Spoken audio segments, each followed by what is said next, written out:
As a student of traditional woodworking, the ability to sharpen, set up, and use a hand plane is very important. Hand planes are used to dress lumber, straighten edges, create and fit joinery, make moldings, and prepare surfaces for finishing. Even if you use machines to mill your rough-sawn lumber, hand planes can significantly reduce the amount of sanding needed before applying a finish. In this course, I'll introduce the different types of bench planes and discuss their setup and use, focusing on the planes you'll need most as a new hand tool woodworker. I'll cover sharpening the iron, setting up the cap iron, and tuning the tool up to perform at its best. To get the most benefit from this course, I recommend that you have at least one hand plane of your own to work on.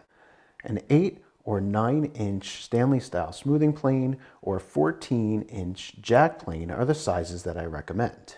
If you have both a smoothing plane and a jack plane, I'll show you how to set the jack plane up in the traditional manner to be used for rapid removal of wood from a board.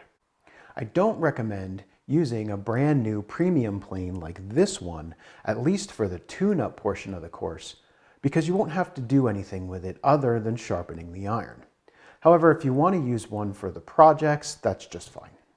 I also don't recommend using a new plane from the hardware store or home center because most hardware stores and home centers don't carry good quality tools, and the planes that they carry are typically not really capable of being set up for fine woodworking, at least not without a whole lot of additional work. Instead, I recommend looking for a quality vintage tool, such as an old Stanley, Record, Miller's Falls, or Sargent, or other well-known vintage brand, at least for the tune-up portion of the course. You can find these old tools at antique stores, flea markets, online old tool dealers, and on eBay. So if you're ready, welcome to Hand Plane Foundations.